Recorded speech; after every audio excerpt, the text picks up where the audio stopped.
Greetings, dear leaders. Welcome to this session on intentional leadership, leading beyond survival by the human lab. Before we begin, I have a small leadership challenge for everyone. Today's session is about moving beyond survival and building genuine connections. The easiest way to start doing that is to let people see the human behind the name on the screen. So, if your bandwidth and surroundings permit, I invite you all to turn on your videos. Let's transform this session from a collection of black squares into a room full of leaders. After all, leadership begins with showing up, and sometimes the first step is simply being seen. Also, let us know from where you are joining us today. Please type your names and the country in the chat. Let's see.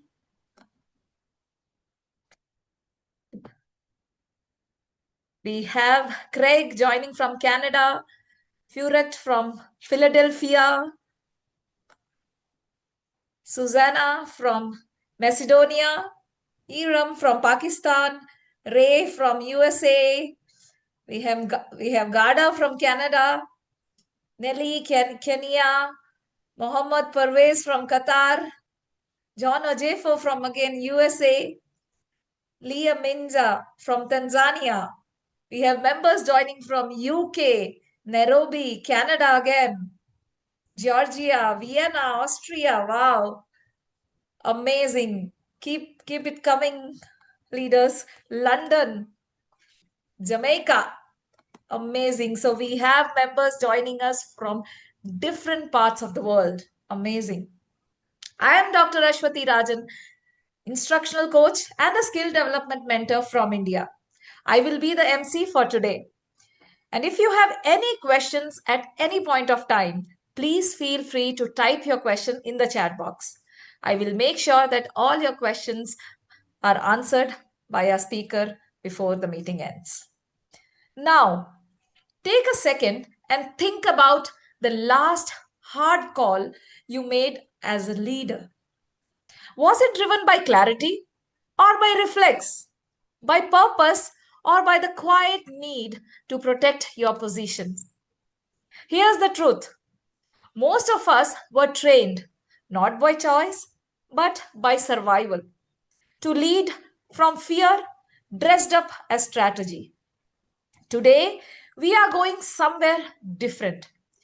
We are calling this session Intentional Leadership, Leading Beyond Survival.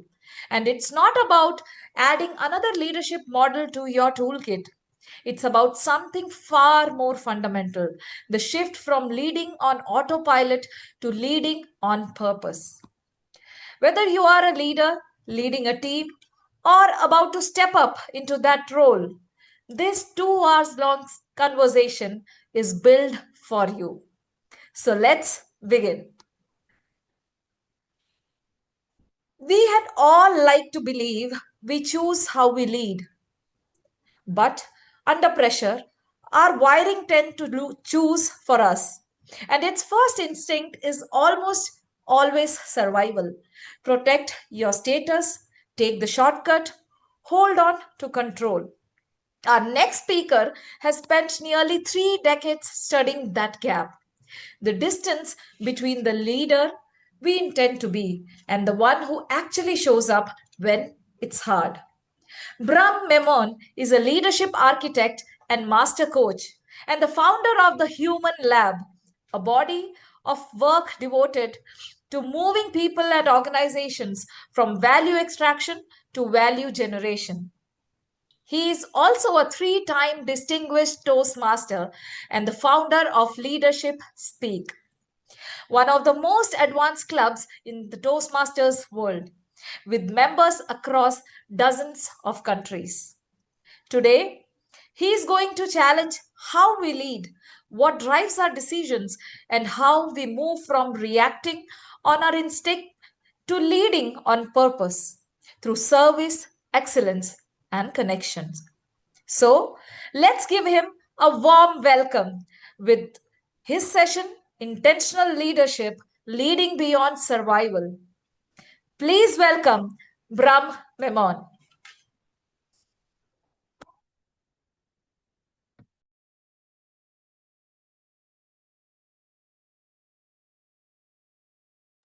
Brahm, you are on mute.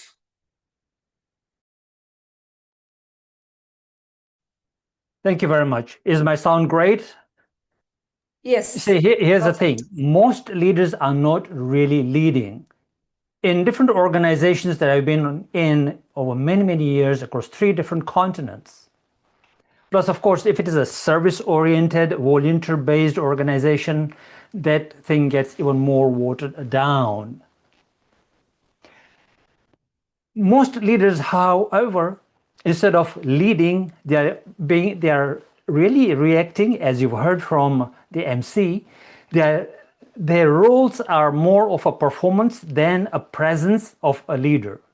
I've seen leaders in large organizations hide in their cubicle and pretend to drive their teams, and the teams have really not understood what they need to do. And I, as a consultant, used to be called in to sort out minor problems that I, as a junior, used to sort out way back when I was an intern. Yeah, those sort of things happen in large organizations. And of course, if you're in a service-based organization, it's even more amplified. There's not that connection or the service or the excellence that is provided or is necessary for any organization to thrive. And this is what we are going to talk about today. Today's training is specifically geared towards leadership speak incoming officers. But if you are an incoming officer or an emerging leader in an organization outside of Toastmasters or in Toastmasters, this is very relevant to you. I've squeezed in more than 30 years of learning into 2 hours today. So it is for 2 hours today. You heard that right. 2 hours. Spend 2 hours with me and let's see what we can produce at the end. And let's see what you can take away with you. But before we do that, right, we have a poll. We will launch a poll and we have a handout, a fillable PDF for you to fill out as well. So please, if you can launch the poll, Madam Zoom Master, Nelly Jane, and Gilda Schla, if you can post the handout in the chat. Thank you very much. I'll wait a pause for a second here while that thing is being done. I can see the poll has launched. Nelly Jane, if you can read the poll as to what the question is and what they're supposed to be answering. Over to you, Nelly. Thank you, Brahm. So the question for the first poll is, when you're under pressure as a leader, which pole is strongest? Is it protecting your standing, being right, your status? Is it getting it done fast, taking the shortcut? Is it keeping control or avoiding the hard conversation? Or honestly, all 3 on a bad day? Back to you, Brahm. Thank you. And people are voting, so that is a good thing. Please keep voting, and there is this handout as well. Now, it is a long handout, and you can follow through along with it now if you wish, or make the notes later on. It is a fillable PDF, so don't get distracted. You can always go and watch the replay. You will get a link to the replay and fill in the form or the PDF. Okay? Now, here's the thing, ladies and gentlemen. Survival is our default, and we'll keep the poll running while rather than just having a silence. In 1 minute, Nelly, you can cut the poll out. All right? I'll leave it to you. So now, we are all wired by default for survival. And when we don't learn that this is how we are wired, then of course our default is always going to be survival level. So if you have been leading at the survival level, it is not your fault.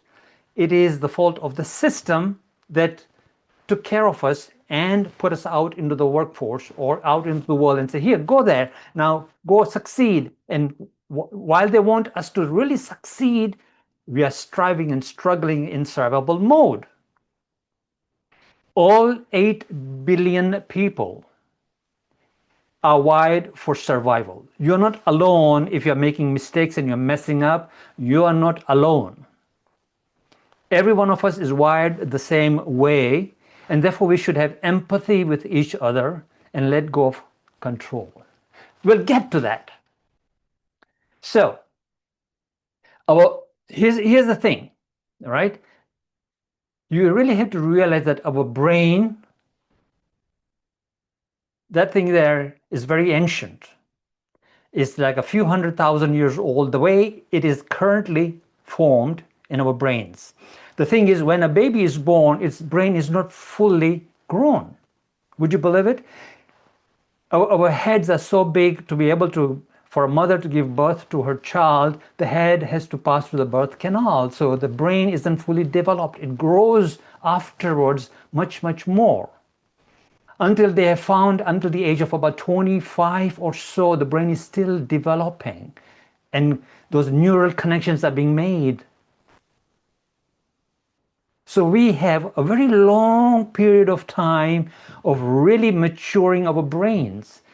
However, most of the information in your head has been put in long time back by people who didn't know they were working on survival level. And so on and so forth, generation after generation after generation, your ancestors and your descendants, if you have kids, and your grandkids, and so on. Everyone is based on survival level, because when we don't know what survival means and what flourishing means, the default is always going to be survival level.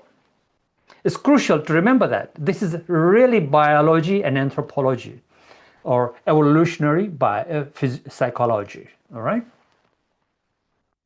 Now, when we are wired for survival, here's our tendencies, and I'll only mention 3 top-level tendencies, which show up everywhere in all organizations, in every individual, in every family, and it's actually amplified in service organizations, Toastmasters, or volunteer organizations.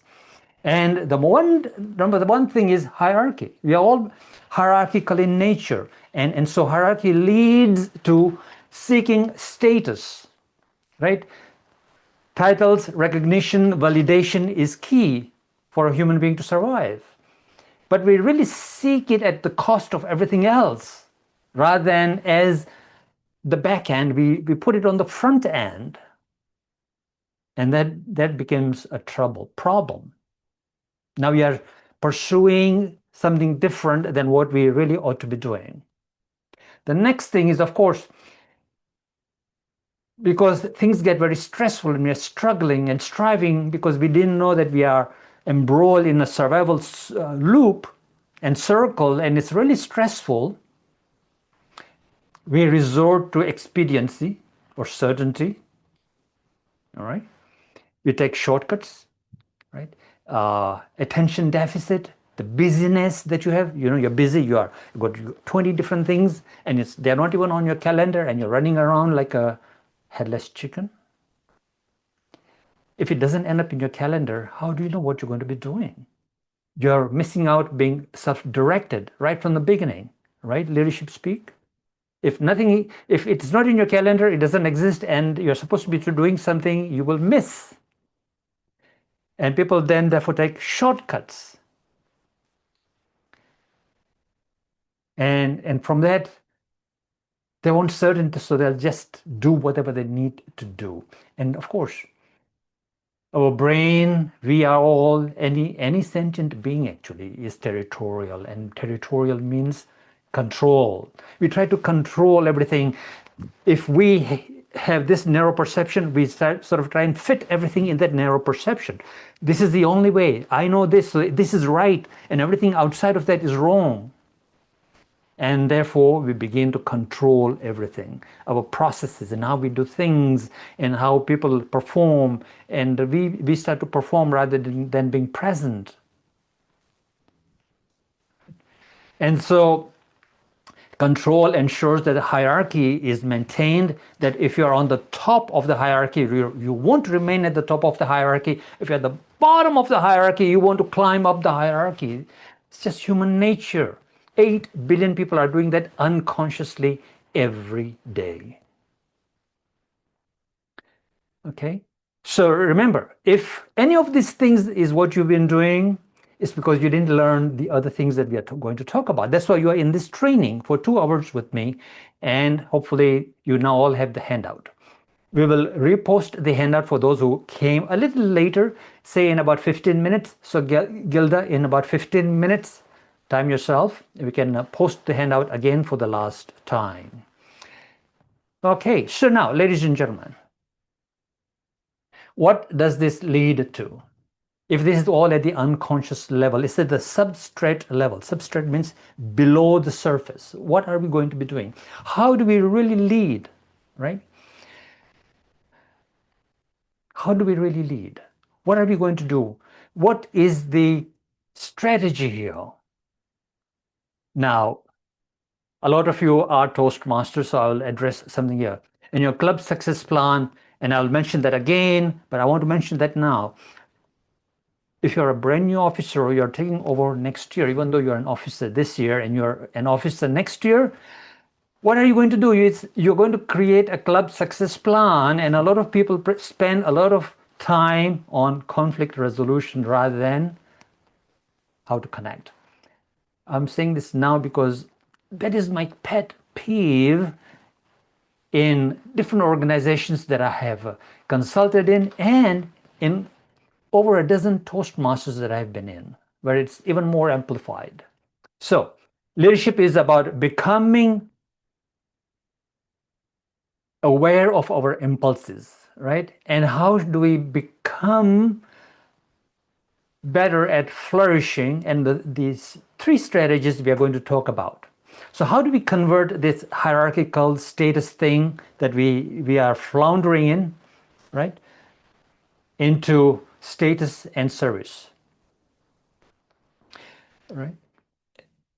Which means service oriented, and from expediency to excellence, and from control to connect. How do we move and how do we shift ourselves? How do we shift leaders? How do we shift your leadership in the coming year? How do we shift your leadership not only in a service organization where you may be a volunteer, but in any organization or in your families or in your community, wherever you partake in? What do you really need to do? Who do you need to be so that what you need to do out of who you are being? So that's what we're going to look at. So let's look at this, right? How do we move from status-driven to service-driven? The big question is this. Here's my big question. The big question is, why did you take on a leadership role this year? Now, everyone is a leader at all times, by the way, but as a formal role, either in your service organization or in your or in any other organization or in your community, why did you take up that role? And what is it for? Is it for status? Or is it really here because you really want to serve and make a difference and make an impact? Be the difference that makes a difference. Make an impact. Leave a legacy. Or is it about status and titles and I'll get my DTM, or I'll get this certification, I'll get a promotion, I will rise up in the ranks if I take this role and then move up the hierarchy? Why are you taking on this role? Or was it If you are in that service organization like Toastmasters and you're a volunteer, was it helplessness? Nobody else wanted to take the role. Yeah. You heard that, and you've done that before. Nobody wants to take the role, right? And so I had to take it. Now, when you say that, you're not going to be serving, you're going to use expediency rather than excellence. You're taking shortcuts, right? Oh, I'm a member of 5 different clubs.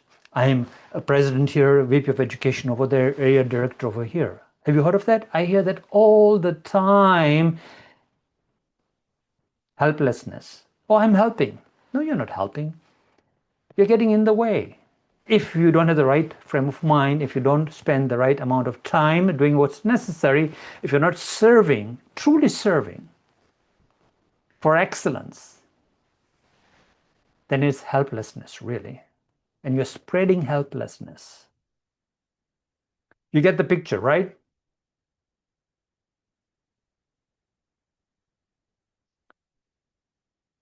Okay. So you'll have to bear with me a second.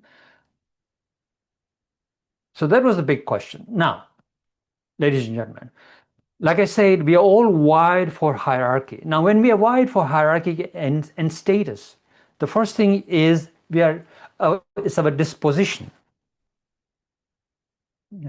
It's in our disposition. We always think of what's in it for me. All the time. What's in it for me? And when you think of what's in it for me, then you are self-centered. You're only looking after yourself, right? And you're not looking after anybody else. And therefore, you're not serving. Service-driven is all about them. First it is about them. Then it is about, sure, I need to get something about it. And what is that something that I'm getting out of it? The thing that I really want to get out of it is, what am I learning? Not the certificate or the title or the DTM or the promotion or positioning myself, but what am I learning? Am I progressing? That should be your what's in it for me. That's when you can serve, because it's in true service that you really begin to understand yourself when you're serving others, not the other way around. When it's always about yourself, you will never really learn about yourself. Go figure. Because everything is a relationship. Leadership is relationship. You only exist because of relationships. If I put you on top of a mountain all by yourself, you can go meditate forever, right? Renunciate your life, and your relationship to everything on this planet will be very different. It's not about you. You want to be with people, right? The human experiences. And so if it is about your others, then it is about what's in it for them first. You flatten out the hierarchy. It's very, very important, especially if you are an emerging leader in this age of artificial intelligence and automation. You got to start thinking differently. And people will want to see you be different. Okay? So, what's in it for them? How can I serve? What can I do for you? And what am I learning out of this to progress further so that I can go and serve even more? That is the focus of moving from status to service driven. Here are a few key things out of that. Okay? Let's look at that. In service driven organizations, in any organization, a manufacturing organization, a service driven organization, medical organization, it doesn't really matter. Right? If you're building community inside the organization, in your clubs, or externally with your customers or with your guests who are coming in to find out about you, right? You're building a community. That is the key thing. And this is my big thing, is whenever there is a community to be built, I'm there. If it interests me to serve, of course. And there's so many small little communities I belong to that I maintain, besides Toastmasters. Next is, of course, stewardship, right? Taking responsibility for the welfare of the community, showing a commitment that you're actually serving others, that the others' interests is before yours. And lastly is the commitment to grow people. Are the people growing? If you're serving them, are they really growing? Are they progressing? Are they getting better? Your actions should clearly and directly contribute to the development and improvement of your community. Leadership speak. Write this down, these three things. They are in your notes, in the handout PDF. Community building, stewardship, and commitment to growth of people. If you're serving, if you really want to serve truly, these things should be present. Actions that directly contribute to the development and improvement of your community is key. So if you are the president of the incoming president of your club, right?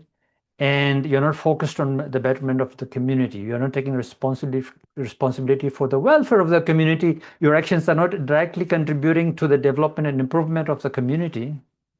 Then if it's just the title you were after, then don't be the president. Give it to somebody else who really wants to. So what I'm saying is, of course, you want to be the president. Don't give it up.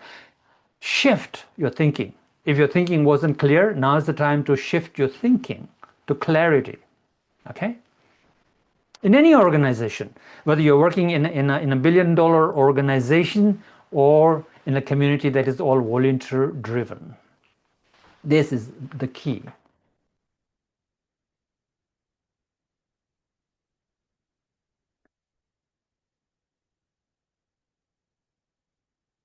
Okay.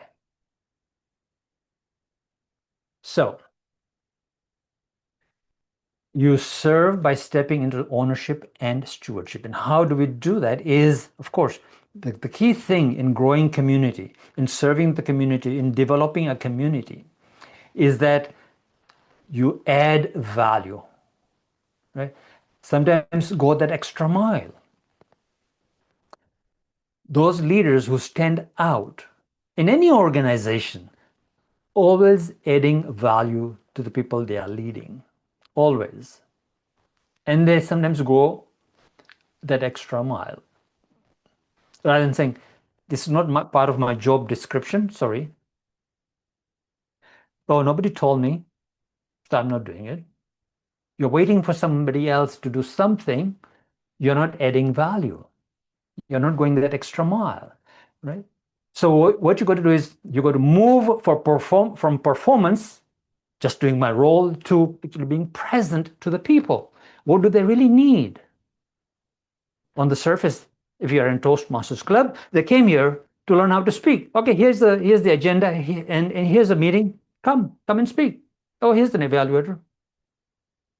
Most clubs are struggling because that's what they tend to do, expediency, which we will get into as well. So, ladies and gentlemen, the questions you should be asking your team members, if you're a manager or senior vice president or CEO or the president or vice president of education, vice president of membership, doesn't really matter. First question is, how can I help you? How can I help you? What can I do for you? What is your vision for being? If your organization is called Leadership Speak, you'd say, what's your vision for being in Leadership Speak? Why are you here? How can I support you and so that you can achieve your goals, right? There you go. Simple. And of course, I'll do anything for you to achieve your goals this year. What can I really do for you? Ba-dang. Have you ever asked those questions in your organizations where you're leading? Even if you're not leading, with your teammates, when you're working in teams or in a volunteer service organization, have you ever dared ask those questions of people around you? I find that we tend to ask these questions if we ourselves are walking the talk Key thing, walk the talk. If I have goals and I'm pursuing my goals, and also I'm here to contribute to the team and to the community, then for sure, of course, I won't even hesitate to ask, what's your goal? But if I don't have any goals, it's not easy to ask others, what's your goal? How can I help you? How can I help you get there? Walking the talk. Remember, ladies and gentlemen, walking the talk is key. If you're asking people to do a triple crown, you'd better do 4 levels. In every year that I was in Leadership Speak, except for this year, because I was out for many, many months, I just come back, I used to do 20 levels. The reason being that I wanted the rest of the crowd to do at least triple level, 5, 6, 7 levels, whatever they could do, so they would learn. I began to do large projects and asked my team, what can I do to help you do an HPL project? All right. So things like that, walk the talk. Every time, walk the talk. What happens? You begin to be valued for your contribution. When you are adding and generating value for others, you get recognized, though that is not why you should be doing it. Suppose you don't get recognized and then you feel disappointed, and I know a lot of you do. I didn't get a certificate at the end. Nobody said thank you to me. Who the hell do you think you are? You heard that all the time, haven't you? I have. I have heard that all the time. That means it was not true service. There was an expectation. When there's an expectation and the expectation is thwarted, there'll be disappointment. And then you'll say, to hell with it. And then you'll go back to status, hierarchy, expediency, control.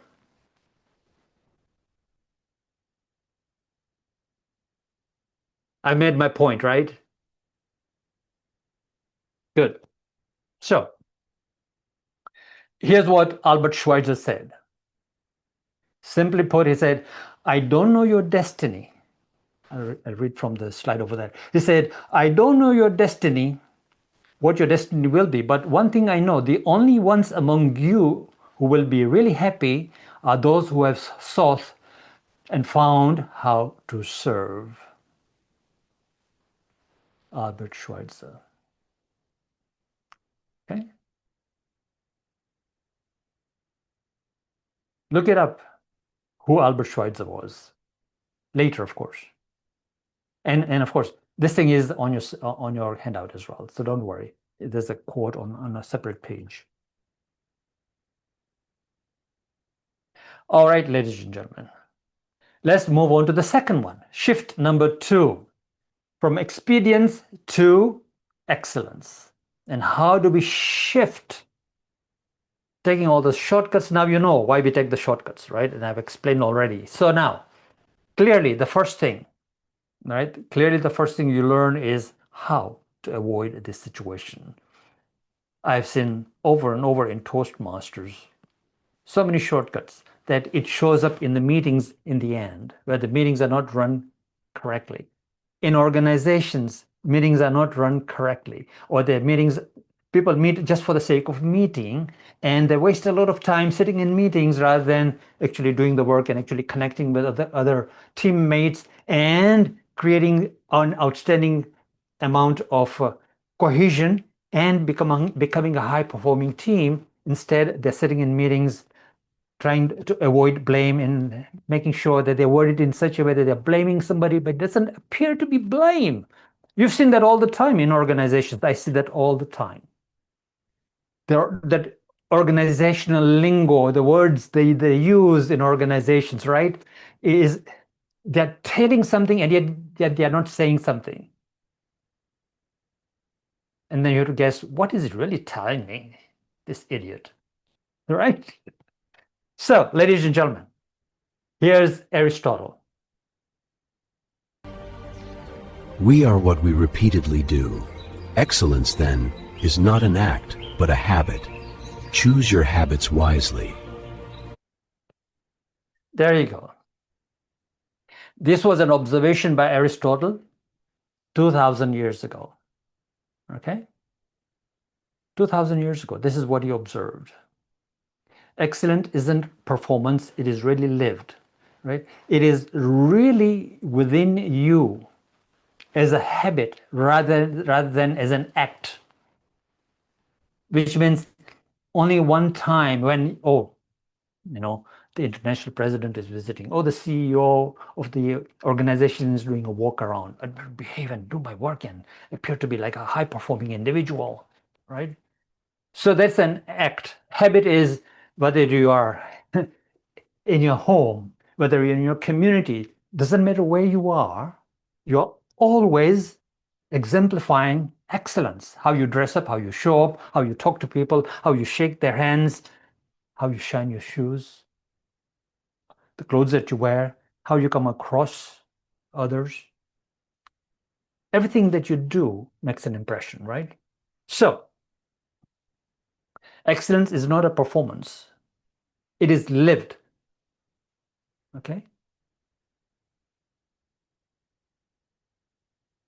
And when excellence is fully internalized, it stops being something that you do and it becomes who you are. Because from this point forward, when it's internalized and it's embodied, it just shows up all the time, everywhere, right? Every action becomes a living expression of your excellence. It already is right now, but is it at an excellence level? So that is the reason why I want to ask this question. What is your standard operating procedure? Every one of you here has a standard operating procedure. You've got certain habits, attitudes, behaviors, the way you see the world, the beliefs, the values, and therefore you come across a certain way. And therefore you have unconsciously or consciously installed some operating procedures. And they describe you as to who you are. So now, have you really looked at your standard operating procedures? How does your club operate? How do you show up? If you're the president, VP of membership, VP of education, whoever you are in your organization, in the world out there, if you're the president, CEO, team member, janitor, typist, whoever you are, how do you show up? What are your standard operating procedures? How do people see you? What's your presence? What do you bring to the table? Do they describe you as good enough, or do they describe you at a mastery level? Now, what I mean by mastery level is it doesn't mean you are a master, but it means you're progressing and getting better each and every day. Well, when I say each and every day, perhaps it's a misnomer in a way, because we don't really see every day, but we see 3 months ago and today, and we see a jump. I do. I see myself progressing every now and then. When I really look back, every few months, I see myself progressing. If I don't, I feel like, what did I do? Did I improve my diet? Did I eat better? Why am I feeling lousy? Did I go to the gym? Did I serve the people that are following me? Did I follow through with my promises, my commitments? What did I do? My whole life, right? Something has to shift. Something has to move. There's no end to mastery. That's why I said mastery level. I could have said mediocre, average, good enough, excellence, outstanding, and so on. A whole slew of them. Sure. Where do you stand? I really want to know, where do you stand? Put that in the chat. Let's have a look. Let's have a conversation now. Now that we've sort of set the stage a little bit here and you're all listening to me, great. I'm glad. Okay, let's look at what's in the chat. Thank you, Betty. See you later. Now, what's your operating standard? Is it by default? No, remember, do not be shy and embarrassed. We are all wired the same way by default. And if you have been working from default, you should give up your embarrassment, feeling guilty, feeling ashamed. Leave it outside the door and come here with a learning mindset as to what am I learning here? What am I willing to share? Am I willing to be open up and learn something new, and so that I can move? If you suppress it and move it under the carpet, it will remain where you have always been. Now I can see that the chat is very quiet. So Leadership Speak members, let's have a look. Dwayne Jones, thank you so much. Working towards mastery through some aspects, action, not position. Harold, thank you very much. Oltesh, thank you. Working towards mastery though through some aspects. Always, okay. Dwayne, thank you. Perfect. So 3 people out of how many we have? 88 people. Good. Only 3 people have stood out so far and being vulnerable or willing to share. Let's see more. Let's see. Oh, thank you. Yeah, Vahiga, intention to work on mastery.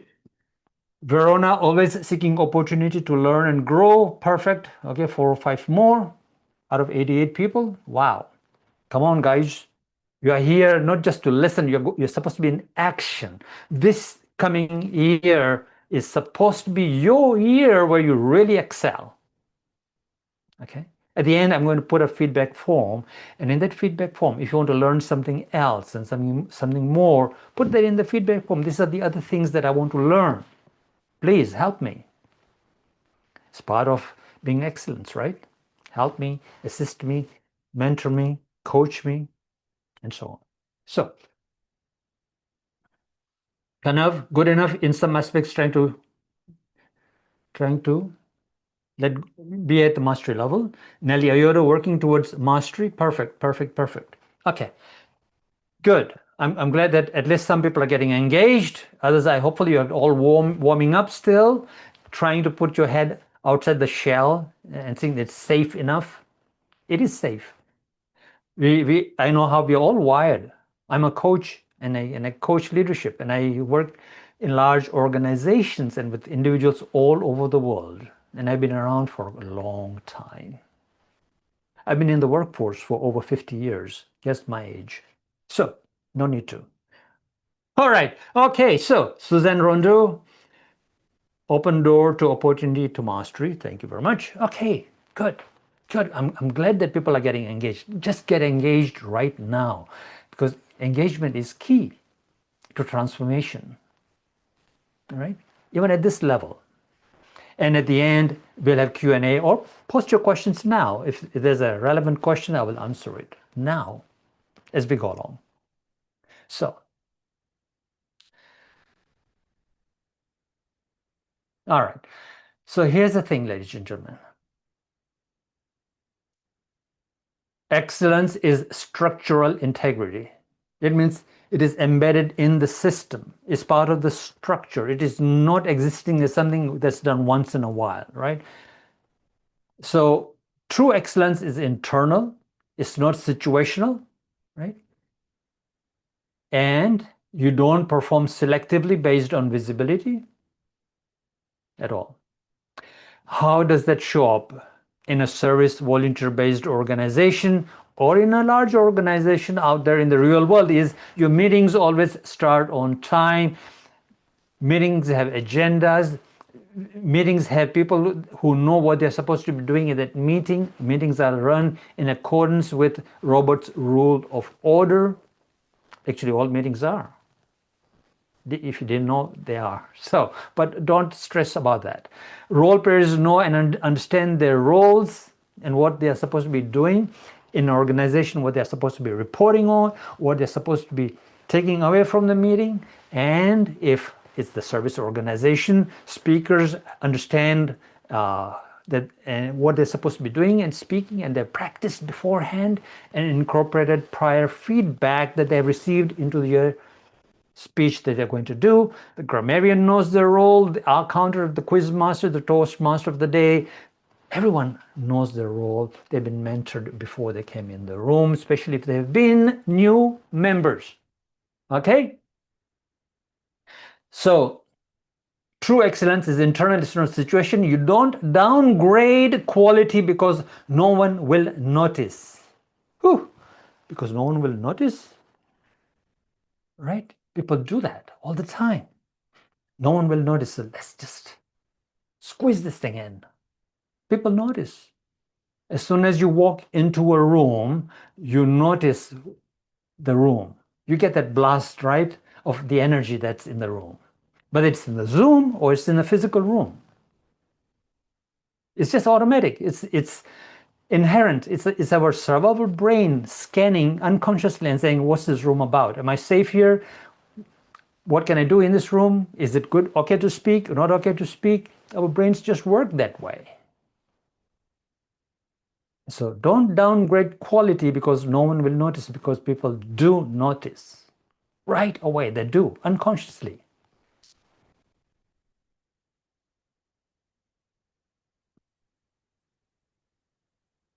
You don't perform selectively, right? Based on visibility, we've said that again and again. The standard follows you everywhere, whether it's your emails, slides, conversations, decisions. I've already mentioned that, so I won't go into that too much. The structural integrity, right? The structural integrity inside and outside must match all the time. Before the meeting, when the guest is there, till the guest leaves and becomes a member and goes through the journey of being a member and then leaves, once it's done, that whole entire journey. It may be 3 years, 4 years, 1 year, 6 months, depending on what their goal was. They see consistency. Consistency is key to this excellence. How is this excellence felt? How do people feel that there's excellence? Excellence is perceived, ladies and gentlemen. Excellence is perceived before it is evaluated. People feel it. Like I said, they walk into a room, they know. They know right away. The way, and of course, the way you listen, the way you respect their time, the way you raise standards, the way you own mistakes, right? And the way you present, if it's a presentation, if you're speaking, whether it's in a large organization or in Toastmasters or wherever it is, if it's your turn to stand up and say something, you are prepared. Excellence is the habit of showing up time after time. It is not a technique, it is a character. What's your standard operating procedure? Begin to have a look at that and reformulate yourself. Excellence is presence with standards. I think we have talked about that quite a bit. So now, how does excellence break down? Just a quick thing, okay? I thought I'd just put that slide in there. I wasn't going to, but since I see this happen quite often in large organizations, in any organization, and in this volunteer organization most of you belong in, Toastmasters, is excellence erodes quietly through expediency, taking shortcuts.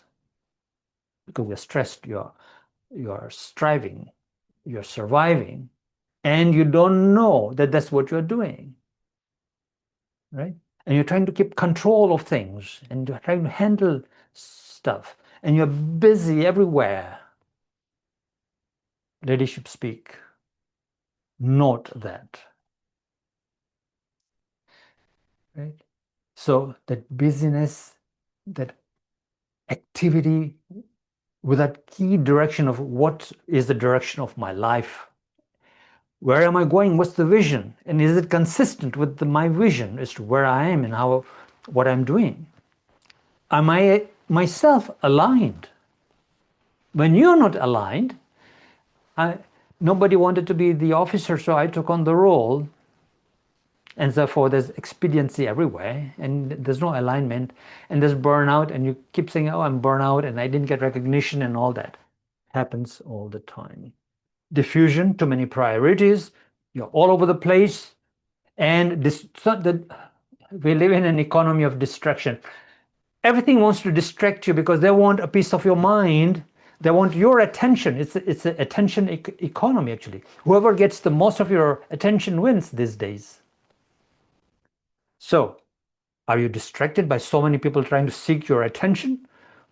Or do you really know what direction you're going in and where you're going to pay attention to and what you will erase out? Paying attention to the direction you want to go in is key, right? And therefore, ladies and gentlemen, the path of least resistance is the path of least evolution. And good enough is the most dangerous phrase in leadership and in your speaking, in whatever you're doing, in your communication. Okay, good. So I just paused to make sure that it's landing on your side rather than go very, very fast. All right. This is an extra slide. I think I'm just berating the point. I'll just go very quickly through this slide, okay? Just bear with me. The cost of choosing easy is the path that produces shallow clarity, right? Fragile confidence, inconsistent impact. If you're from East Africa, Kenya, and you speak Swahili, you know what this means. Haraka aina baraka, right? Anyone here speak Swahili, say yay! Put it in the chat. I speak Swahili. I know what that means. Hurry has no blessing. Come on, Wahiga. I thought you'd say yes. Ismail, all right, from Tanzania. Yeah. June, Keriri, Joyce, absolutely. And so you know, right? If you're from Kenya, I'm from Kenya, by the way. I live in Canada, but Haraka and Aina Baraka used to be a common phrase that was written at the back of matatus. I leave that for the Kenyan friends to know what that is. They know exactly what I mean. Okay, so excellence and outcomes. Excellence brands you, right? It presences you, right? It differentiates you, and it leads to you become noticed, you get promoted, and you get paid because of excellence. That is so important, right? That you get noticed and you get promoted in the world out there when you're following excellence. When I work in large organizations, even though as a consultant, I know who's going to be promoted and who's going to be left behind all the time. In service organizations, in volunteer organizations as well, I know who will be the president, who will lead the club, and who will leave the crowd behind. If should they become an officer, they will not perform. I know that way ahead of time. I've been in Toastmasters for 30 years. So everything that I'm saying here works. Everything that I'm mentioning here, I've experienced it and used it and created clubs out of scratch to be the top clubs globally. From 2 members to 53 members in the span of a year. I've created that. 2 members where, members had left and there were only 2 and I became the club coach, right? I've got a track record of that. And so I notice things as soon as I walk into a Toastmasters club. Experience.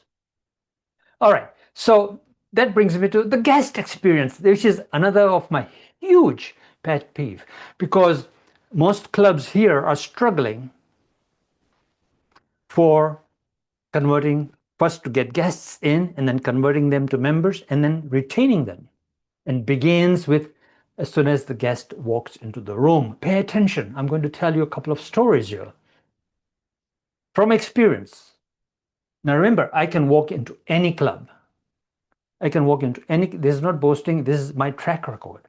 I can walk into any club and raise the standard and make sure that the club thrives and becomes one of the top clubs in their district. I can. I got a track record for it. Here's what I've seen that doesn't work or works, either way. So, from the time they enter the room, right, to the time they leave as a satisfied member, which means from guest, conversion, member, and now they're finished as member and they're leaving the club. The whole thing. What's that experience? I call it the 30-second rule. It begins with that 30-second rule. And what is that 30-second rule? Here's the 30-second rule. And it is key, whether it's in Toastmasters or it's a new employee and a new team member in your organization. The question and to ask and the information you need from the guest as they come into the room. You know, in a physical room, you are standing at the door, you're the greeter or the VP of membership, whoever you are at the door, right? You look into their eyes and shake their hand and say, hello, how are you? I'm Brahm, welcome, what's your name? The second question should be the more obvious one. What brings you here today? They came here for a particular reason, right? John invited me. Okay, why did John invite you and why did you come anyways? Oh, I wanted to become a better speaker. John is a great speaker. My employer told me how to become a better speaker to join Toastmasters. I needed to become a better communicator. That's normally what people tell you. People don't tell you, oh, I just want to have fun and hang out, so I just here. That's very rare, very rare. Most people will say, I came to learn something. I was told by somebody that here I will learn how to speak in public. So the first question is, what brings you here, right? And if you are in advanced club, which is leadership speak, right? Note this down. What club are you from? If you're on a Zoom environment, what country are you from, right? Tell them the agenda will be posted in the chat shortly, or if it is a physical room, I shake their hand, I say, here's the guest book, please sign the guest book before they're even seated. And then I make sure that a more seasoned member sits with them. I introduce them to a more seasoned member, and they will take the guest, sit them down, hand them the agenda and say, this is the meeting. When it starts, it'll go according to this agenda. Hold tight. At the end, we will ask you some questions about, did you find this useful for you? In a Zoom room, it's the same thing, right? The agenda will be posted in the chat, and at the end, we will have a conversation with you, right? Enjoy the meeting. If I was a presiding Toastmaster and I've greeted the guest, I look forward to a chat at the end of the meeting. Stick around, right? Let's see if this is useful for you. Period. That is a 30-second guest experience. In a physical room, when I did, here's the added thing that I used to do. When they walked in the physical room, what brings you here? Yeah, they want to become a better speaker. Here's the agenda. This is the meeting, and this is how the meeting will be run. At the end, come and speak to me. At the end, when they came to speak to me, I looked for them, make sure that I went and spoke to them. I said, did you learn something today? Did you learn something today? Is this what you're looking for? If you join now, next week, I will put you on the agenda and I will personally make sure that you get a mentor, or I will teach you and you can take on a role that you saw. That's a simple role of eye counter, quiz master, grammarian, whatever it is. We'll put you on the agenda right away. Now, how come I can say that? I can say that because I'm standing behind the excellence and the service that I provide, and I'm 100% sure that the excellence and service that they've seen today will exist tomorrow and next week and the week after, and for the whole year, they'll experience the same thing. And so I can speak from that position. I had 16 members, this is in the physical room, just before the COVID hit. 16 members joined between August and beginning of January, and the executive team threw up their hands and said, please don't enroll any more members. And I do the same thing in an online environment. Simple things, paying attention to the guest. So if you have a guest problem or you're not converting, this is it. And I'm open for questions. I'm open for questions, all right? So,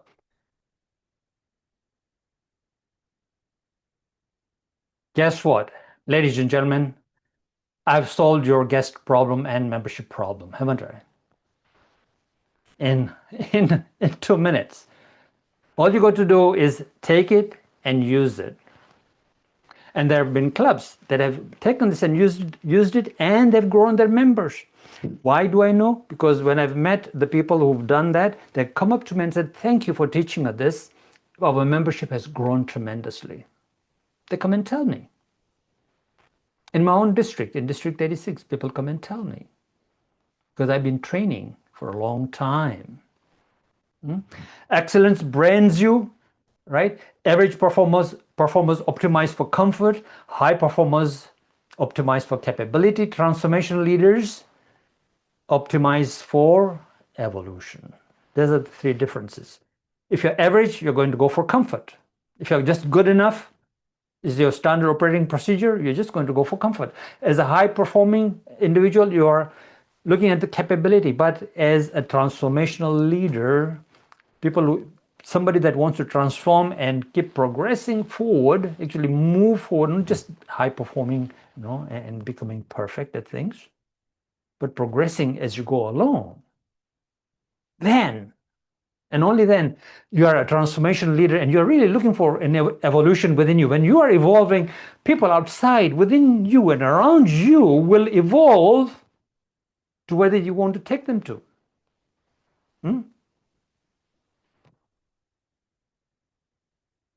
So, let me reframe this, ladies and gentlemen.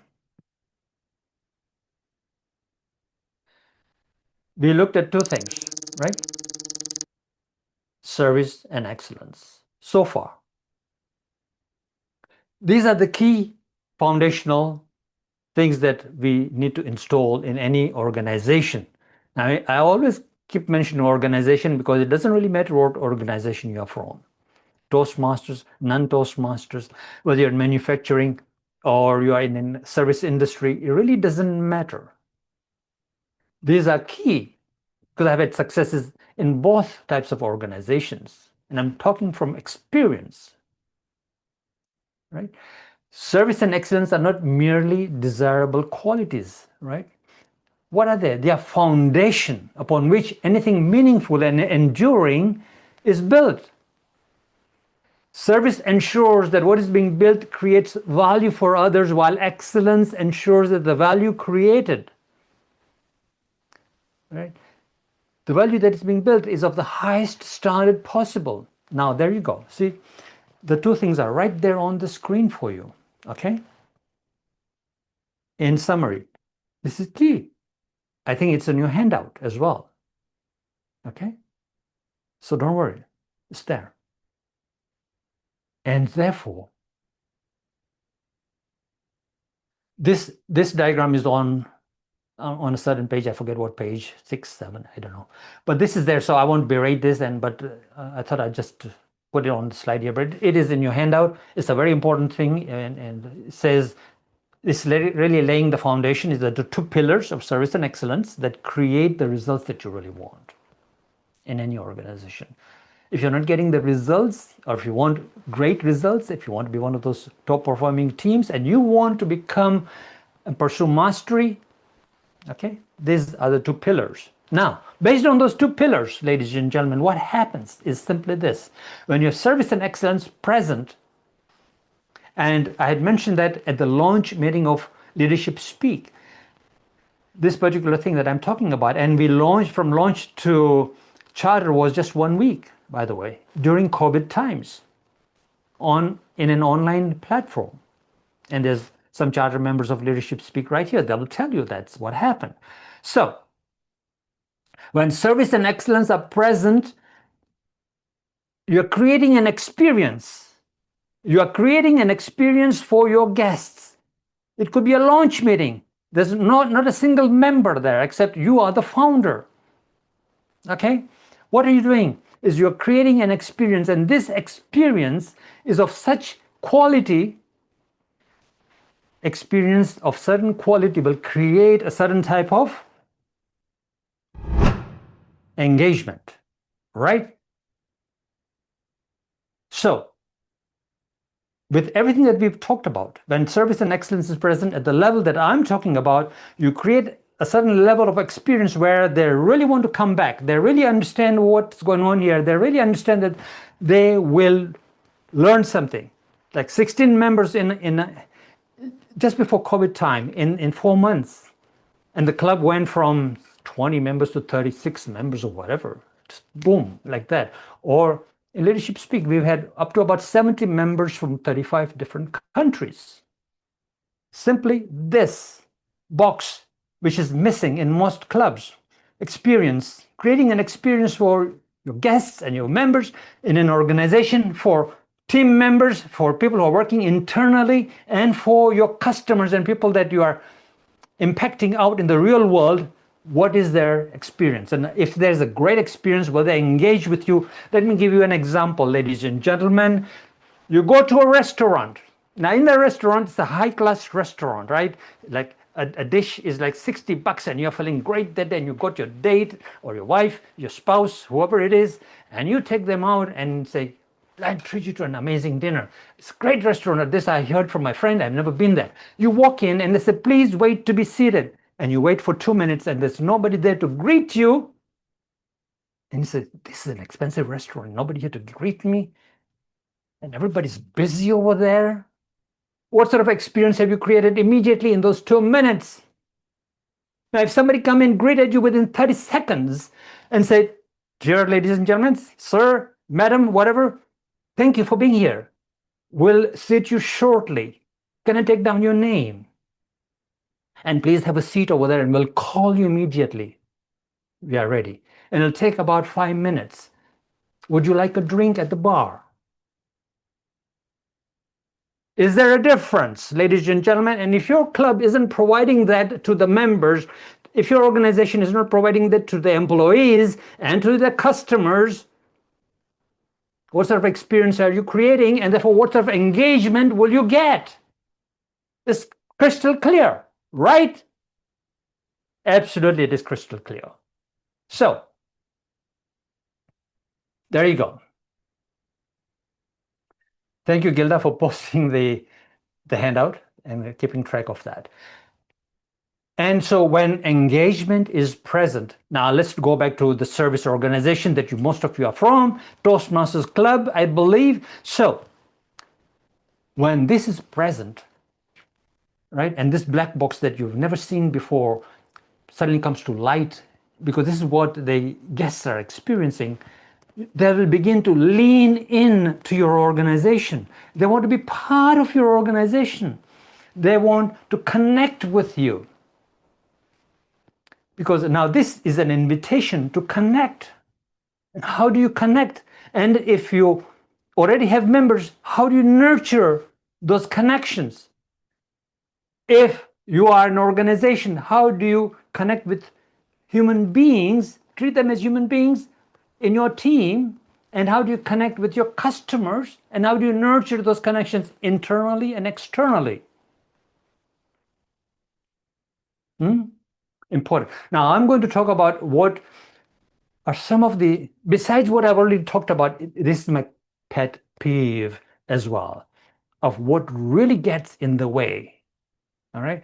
So I'll bring you down a little bit more again and tell you some of the things that you and I tend to do sometimes unconsciously. And we don't even realize that we are doing that, get in the way of this connection. So here it is. Bear with me a second, and then I will tell you about connection. So, all right, here's the thing. If service and excellence was lacking, right, and what people did was they make commitments, but they don't follow through with their commitments, or they don't even make commitments. So there's so many tasks that club officers do, club members have to do when they have roles. And so that means there's a commitment. And then they don't follow through with their commitment, right? There's a lack of leadership commitment, right? And what happens when there's a lack of commitment is the club devolves into a leisure hobby club. Most of the clubs I'm invited to are more like leisure hobby clubs. I've been invited to many advanced clubs. By the way, Leadership Speak is an advanced club, right? And so I get invited to a lot of advanced clubs around the globe and say, come and talk to us because we want to get better. We want to be like you. I went to an advanced club a few months ago. There were about 6 people. There were only about 10 on the roster. When they first started, yeah, sure, they had about 25 members. But since then, they only had about 10. They were struggling, actually 6 or 8, or I believe at the time when I went to see them. And it had this, they gave me a brochure beforehand, and it was a 2-page brochure, right, for guests. And throughout there was a list, and 8 or 10, it was really, yeah, about 8 times they said, we have fun, we have fun, we have fun, we have fun, we have fun. When I talk to anyone that comes to know my Toastmasters Club, I don't mention the word fun one time. I've never mentioned the word fun any time. My clubs have grown. People have really had great time. They've really learned. They have fun doing things. We have some funny meetings, right? Like Men in Black, right? Halloween meeting, Christmas meeting, and so on and so forth. We have all those sort of meetings, and people are like joyful. And yet the meeting is conducted with excellence. It started in the same format as any other meeting. So obviously this advanced club gave me 10 minutes to speak to them, to revive them. 10 minutes, yeah, sure. So I talked to them for whatever reason, and I told them about connection for 10 minutes. At the end, then I was there for the whole meeting. At the end of the meeting, the VP of Education was running the meeting, and he was the only officer present, and there were only 5 or 6 other people. He said at the end, nobody's going to volunteer for roles next week. I don't know what the heck I'm going to do. Yeah, sure, you can have fun. They were, of course, having fun and laughing, but they were not connected. There was no real connection. They were just having fun. And so when clubs fail to connect, this is what they will do. How do we connect? Let's have some fun. When organizations, want their employees to connect, they say, okay, let's go off-site and have some adventure. And we will have, of course, workshops and training, but we will also do some activities and all that, and we'll beat drums or do whitewater rafting or go zip lining and all that stuff. And people have a great time, and they come back and they're not connected. And it happens same thing in the Toastmasters Club. People have all sorts of various types of meetings, reverse meetings. They start with the GE giving the final report and then working backwards, then the evaluation comes, then the speaker speaks. You've heard that. Or the fishbowl, they pick names and say, okay, today you're going to be the speaker. You just speak. They're not connected. When they're not connected, that's what they resort to create connection. They go even further. They laugh shallow or briefly, but they are not really connected, and they don't really grow their club. I've never seen a club grow because of that. I've never seen an organization that takes their employees off-site and does all this sort of things and spends thousands of dollars, become a great organization. I've been part of those organizations that do that. And there's no teamwork. They come back and they do the same old thing. Right? It devolves into a leisure hobby club. That's what happens to organizations, and organizations become like muddy, and service clubs become like and therefore a disconnect happens. There's a disconnection. Most clubs are disconnected from each other, and especially if you're a Zoom club, don't even tell me. As it is in the personal physical world, people are so isolated. In the Zoom world, they're completely isolated, and they think they're having fun and they're like a cohesive group. They are not. They really are not, most clubs. And therefore, they say, okay, let's have fun then. Try and make connection, and it doesn't really work. This is experience talking from 50 years of working in 3 different continents as a highly paid professional and in Toastmasters for 30 years. What really turns people on is, I am pursuing large, big goals here. What are your goals? How can I help you? How can you get better? Right? That's more fulfilling when we are serving and there's excellence present, and then we connect. When there's 70 members in my club, I know every member's goal and who they are or something about them. And it keeps the connection going. Do you know your club members? Will you remember the next time they come on into the meeting room what they are about? Or are you going to think of the next time you're going to have some fun at the club? Think about that. So,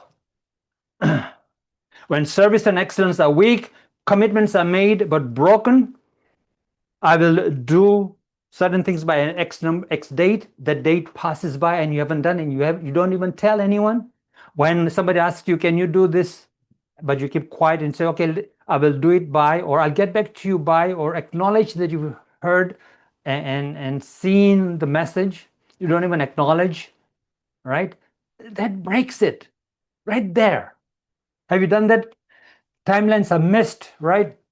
Commitments are rarely negotiated. Credibility is eroded. Trust is diminished. Remember, credibility and trust is so key. If you're not meeting commitments, if you don't meet the timelines, that's it. I don't trust anyone who misses timelines or who don't commit or who keeps silent and don't tell me where they are at.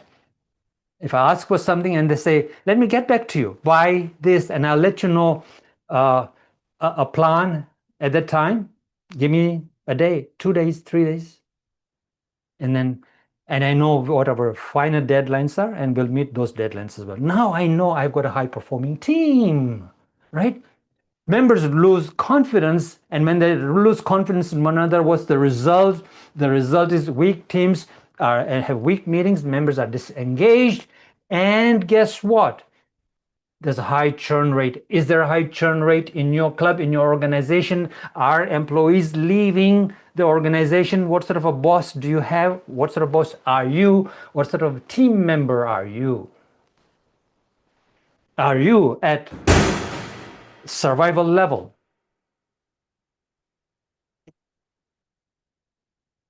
I thought I'd just plug that in between here somewhere.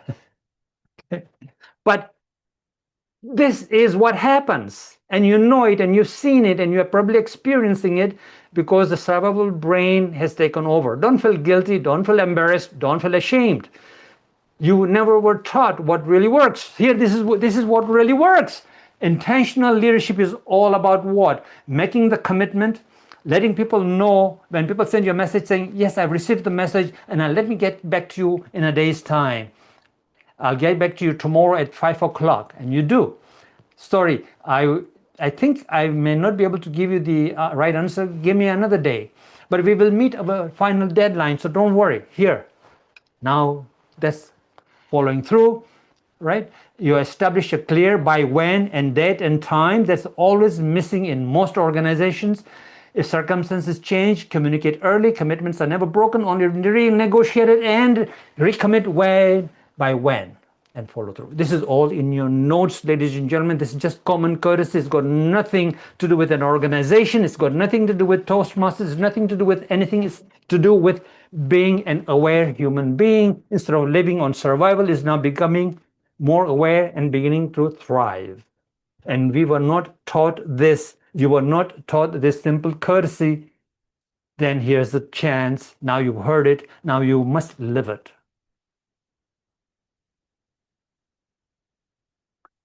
Remember this. Follow through, establish a clear by when, date and time. If circumstances change, communicate early. Commitments are never broken, only renegotiated. Right? Unless, of course, the project itself was shelved because it was a no-go, no-starter project, sure. Commit by when, if there was a new date that you wanted, and follow through. The results are what? It shows up everywhere. Every time I walk into a Toastmasters meeting, every time I walk into an organization, I feel it right away what is happening behind closed doors in that organization. Right? And the result is always that if there's credibility and trust among the people, the employees, and the CEO and the vice president of education and whoever it is, this trust and credibility and there's accountability is present. I know a high-performing team from a non-performing team within 30 seconds of walking into any organization. You do too. You walk into a restaurant, you know very well what sort of service you're getting, right? If you're paying $60 for a dish, you better get that service too. Why did I say $60? Our fee is $60 every 6 months, right? To Toastmasters International. There you go.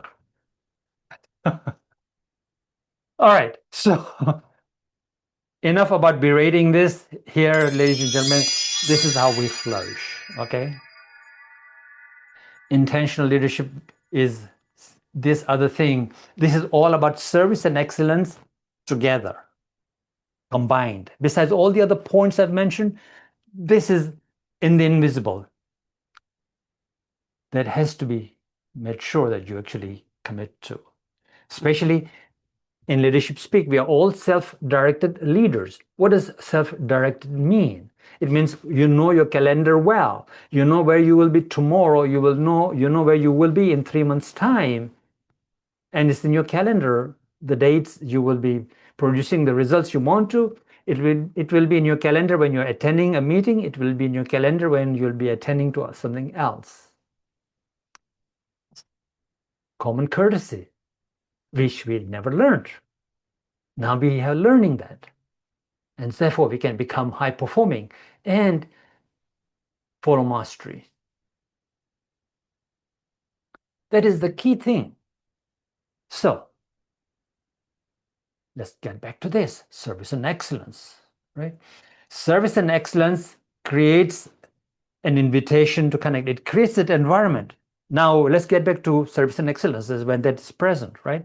So when that is present, there's an invitation to connect, which means now you are giving up control, because service and excellence is present, so you're really giving up control.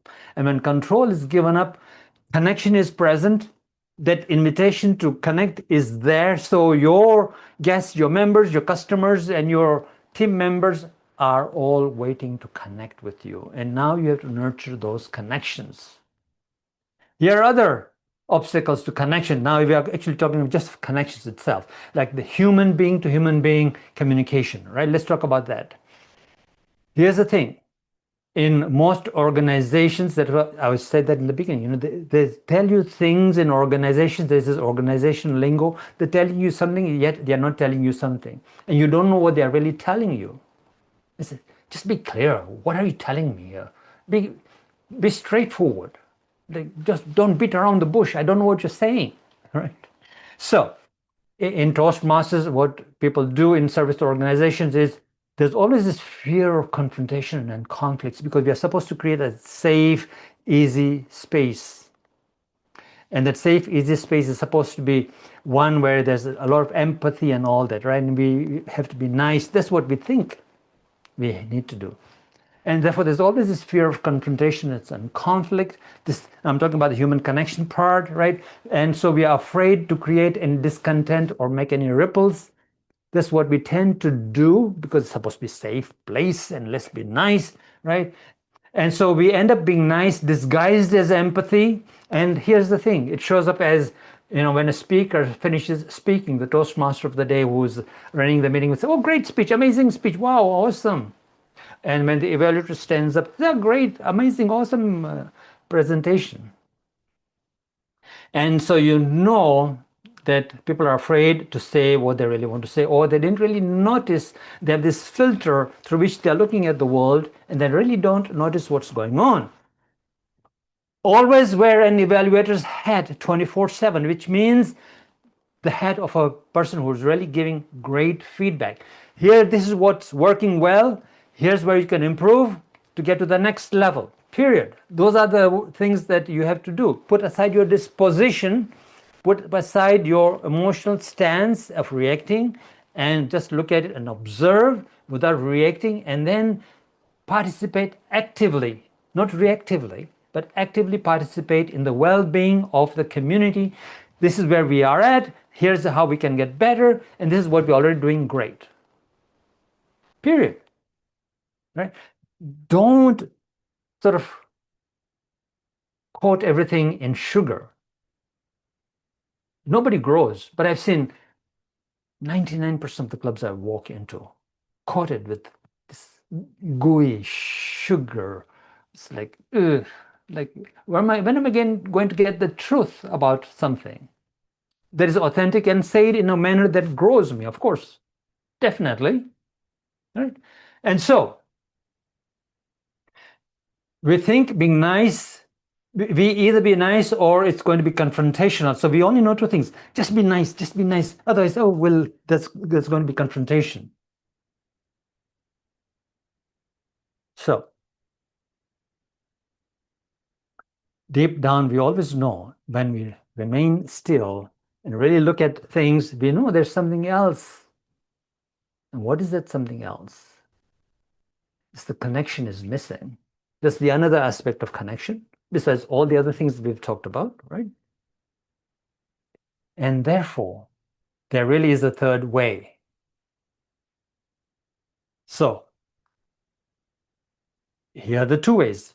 Being nice, it's a safe space, let's have empathy. It's all disguised as sugarcoating, really. If nobody needs sugarcoating. I don't. Right? We're not dealing with children. So we have to create a learning mindset, get away from guilt and shame and embarrassment. And not be afraid of being confrontational, because it's not necessary to be confrontational anyways. It's your presence that leads to connection. That's the third way, right? Is there any presence? Are you present for the people? Here's what I find. And I mentioned that earlier, and I said I will mention it again. And this is the key point. If you are in a Toastmasters club, most club officers will be creating and filling in the club success plan, right? You want to be medalist distinguished, or you want to be distinguished at all, you have to fill in the club success plan. And I find that club officers, or in organizations where they're creating teams and new teams and all that, and they have this external trainer come in to help create this high-performing team, it doesn't really work.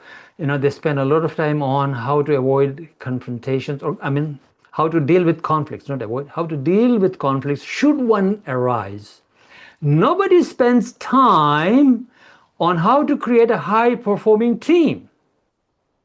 How do we create a high-performing team? How do we really connect? I've said umpteen amount of time being spent by club officers and team members and so on how do we deal with conflicts. It's assumed that there'll always be conflicts, sure, but if you're prepared and you know how to create a high-performing, highly connected team, then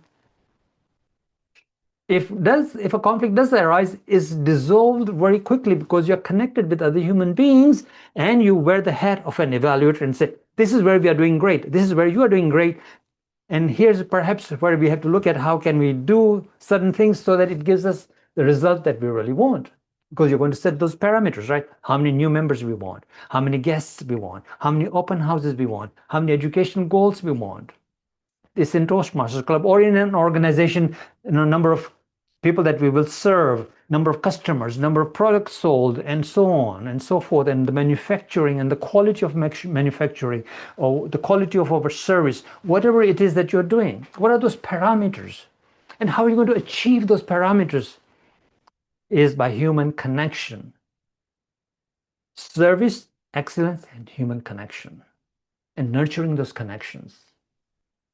Without which you will not get anywhere. You'll be always working on trying to avoid conflicts. It's so inherent in our system. We want to create a tribe, so let's avoid conflict, so let's just be nice. And there's this third way. This third way, which we are going to talk about extensively now. So now I'm looking for my green light. I can see my green light is on. Perfect. Thank you, Hannah. All right. Okay. I got many different screens. So my green light is on this screen over here.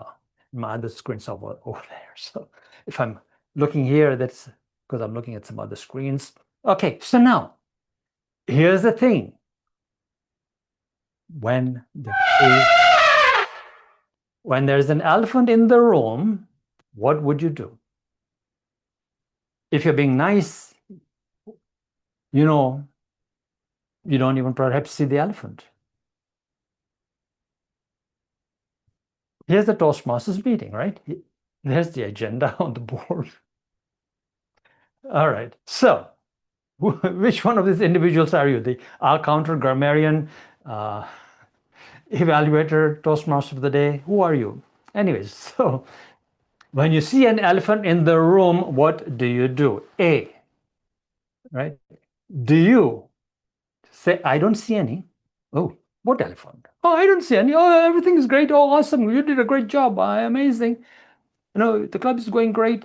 Meanwhile, guests are not joining, members are leaving, the club meeting isn't run properly, right? But you say, we don't know, or you ignore. Somebody else is going to sort it out, which is you wait for somebody else to speak up. So which of these three are you, A, B, or C? Or, of course, somebody said, let's call the local zoo. They have lost an elephant. I hope it is not D. Though somebody in my club did say when asked this question, they said D. So I know they have to work a lot on becoming a leader. I know you're present in this room. It's good to have some humor too, but still, make sure it's not done out of humor, right? And then, would you name the elephant in the room before it costs you and the team more? The cost of not connecting. If you're not connected, you are most prone to go with first three. It shows up in your evaluations. It shows up in how people interact with each other. It shows up in let's have some fun rather than let's grow. How else can we grow? What else can we do to make growth happen? When people are growing and it's meaningful and it's fulfilling, it is. When you're growing and you're helping others grow, it's fulfilling, it's meaningful. And there's more joy in that than in anything else.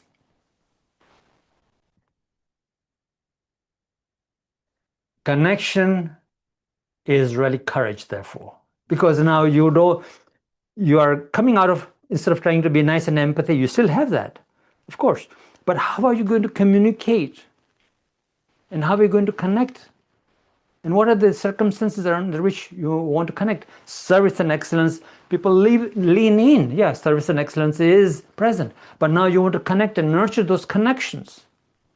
How are you going to do that? And that takes courage, right? Genuine connection requires courage, the courage to stop being liked, the stop managing impression. I want to impress people, so I'll be nice and I'll do whatever it is to create an impression, performing rather than presence, right? And so you are beginning to outsource your self-worth to applause and recognition. And people notice me because I think, wow, great, awesome, amazing. And everybody does the same thing. Nobody really notices what anybody else is saying. They're full of their own, oh, it's amazing, awesome. I hope somebody notices me. Somebody will say, how can I craft a better, let me go to the AI and ask it, how do I say it's excellent, amazing, awesome? And the AI will spit out a message and they will post it, in the messages for the group. And we know it's from the AI anyways, because you don't write like that. Stop putting messages that are generated by AI. Stop outsourcing your self-worth for applause. And connection begins the moment you stop asking, do they like me? And start saying, am I present to this particular situation, to this particular person? Will they grow if I open my mouth? And how can I help them grow? I should wear my evaluator's hat on. When genuine connection, what does it look like? There is a genuine interest in the people that you lead. There's a genuine interest in the people that, even those that you don't lead, there's a genuine interest. You go to the supermarket, and instead of going through those lanes where you self-checkout, go to a cashier and say, hello, hi, Anne, how are you? And how's your day going? You're getting frustrated there a bit? Yeah, sure, it's a very busy day. Some customers can be a bit nasty. That's all right. And have a great day. And suddenly Anne lights up, and she's now talking to me about what a bad day she had and how her car broke down and so on. And she takes, even though there's customers waiting there, she starts talking to me just for a few seconds, right? So same thing goes for your members, your customers, your team members, and everything. Has genuine interest in people that you lead or you meet, and you know them. If they are part of your teams, you know their goals, their desires, their outcomes. You know who they are. You know why they are in this team, and what do they want to achieve, and why they are here, and they know why you are there. I tell my team my 5-year goal. I'm writing a book. I want to be known as a top coach globally. They know that, and I'm working towards that. And everything that I do exemplifies that. So, make sure you're listening. Make sure there's no gossip or political behavior. Everything is transparent. And I can say, at least from what I've seen in leadership speak, that is always present. And I'm always transparent. And I always say things in a group.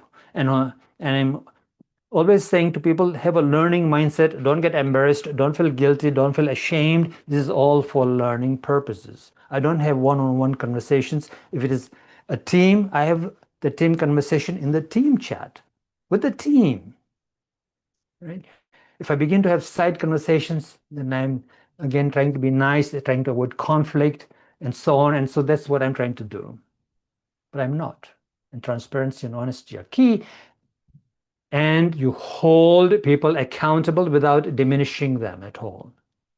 This I keep saying here now as well. You're all wired the same way for survival, and we want to move to flourishing. And don't feel ashamed, guilty, or embarrassed at all, and be honest, right? Be vulnerable. That's where transformation takes place. Otherwise, it never does, right? And let's raise our standards without that humiliation, whatever. Instead of just being good enough, what's the mastery level? How can I be at the GOAT level, right? Greatest of all time. We have the World Cup soccer going on right now. How many of you are watching that? I saw Ray put in at the start of the meeting, hey, Mexicana. Ray, thank you. So, elevate confidence and ownership and make people be seen, respected, and valued at all times.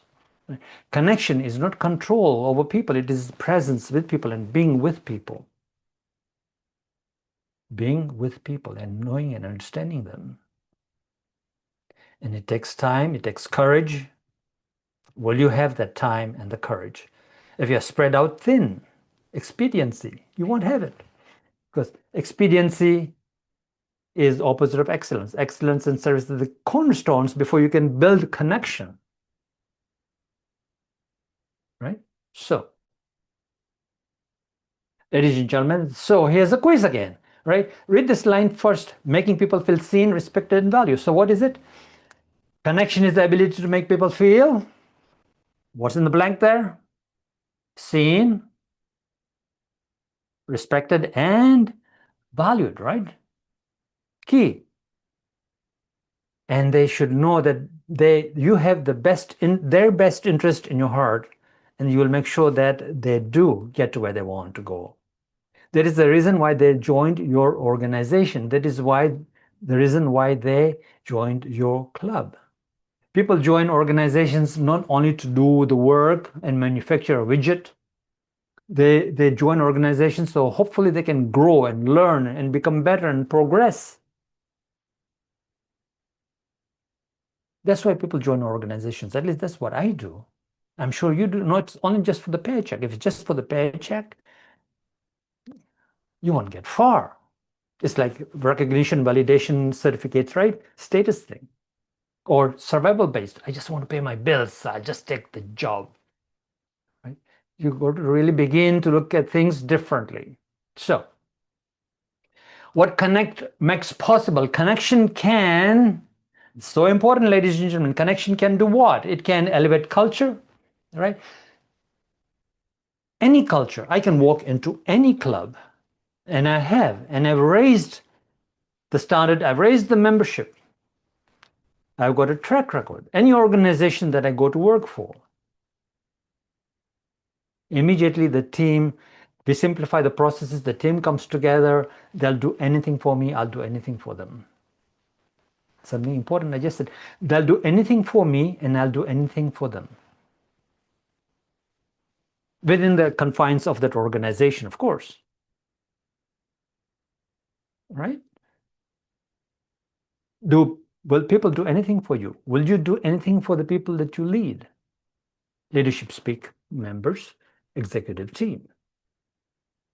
Will people do anything for you? Do they reply to your text messages? Are you really connected to them? Will you have the courage to begin the process of connection? So, connection makes possible elevation of culture. It dissolves conflicts right away. It softens the bureaucracy. I hate bureaucracy, by the way. Eesh. Oh, another pet peeve. How many of you have noted all my pet peeves? It unites teams. It moves people into action. That's what connection does. And therefore, what does it make possible? Connection is a universal solvent, ladies and gentlemen. It is so universal, right, that it reveals things that are not there. It dissolves things that are happening, and it begins to align people, and it transforms people, and they begin to move in the direction that you really want them to go. Boom. That's what connection does. If they are not, then you are not saying to them, I'll do anything for you to succeed. What do you need from me? I'll do anything for you. Would you dare telling that to your team? Would you dare telling that to your spouse? Most people would hesitate to even tell that to the spouse or children because they think they'll take advantage of me. Connection is something different. Control is totally different. Serving with excellence and connecting is transformational, ladies and gentlemen. It aligns everything. It really creates something that is possible or wasn't possible before, because everything that you build, every culture that you want to elevate, every outcome that you want to achieve, every new big thing that you want to begin, it begins with connection. That's how you take charge. That's how you lead. That is how you change the world, ladies and gentlemen. This is the only way out. Serve with excellence, have the standards, and connect with human beings. Because when you serve with excellence, they will lean in, and then you have to begin to connect. And that is the triad with which any organization, anywhere, including your club, your family, in your community, wherever you are, will succeed. I have a track record for it. I'm only speaking from what I've done, not something theory that I pulled from a textbook. It's not. This is what is lived. Any leadership speak member here will attest to that. So, ladies and gentlemen, when you move from status to service, experience to excellence, and control to connect, you are moving from survival to intentional leadership. And what we are doing is we begin to serve, we bring those high standards of excellence, we progress, we attract the tribe, right? And when we attract the tribe, guess what? We begin to connect, and this is the way forward.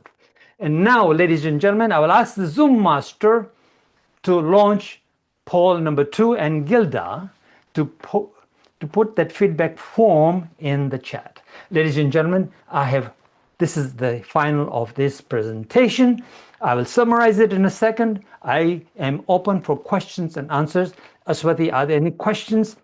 Please ask questions now. Raise your hand. You will be unmuted. You'll be brought to the screen, and we can have a conversation. Now remember, you need to be vulnerable. Don't sweep anything under the carpet. Don't be embarrassed. Don't feel guilty. Don't feel ashamed. When you were growing up before the age of 7, you were shamed for doing something wrong. This is not the place for it. This is the place of learning. And so, put up your hand, put up a question in the chat. Aswati, over to you. And can you launch the chat, the poll, please? And Gilda, if you can put in the chat the feedback form link. Now remember, please fill the feedback form. That's again, you are served. Now it's time for you to serve me. I hope I've served you enough. And that handout that I gave you is a professionally laid out handout that I give to highly paying clients and organizations. It's been a bit simplified and made, of course, for you Toastmasters, but it's still pretty good in creating a high performing team and a club, and you can use it in your organizations if you're leading teams. All right. So Gilda, let me know when you were posted. Well, I'll look for it over here for that link. Now, Nelly, did you take a screenshot of the before? Yep. Nelly? Yes. Okay, Yes, Brahm. great. And please read what's on this poll number 2. Over to you, Nelly. For poll number 2, we have a question. And the question is, going forward, which shift will you make first? Is it the choice 1 is status service? Is it expedience to excellence? Is it control to connect? Or I'm committing to all 3? Back to you, Brahm. Thank you.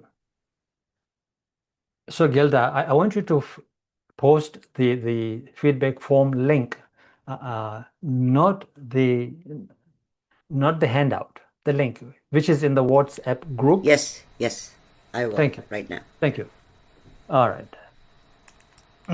So now what we're going to do is we are going to compare how you answered at the beginning, and thank you for those who really did answer honestly at the beginning. And now you've seen a shift happen, and now you know that your thinking has shifted, and now you will perform at a different level. You'll do things a bit differently, right?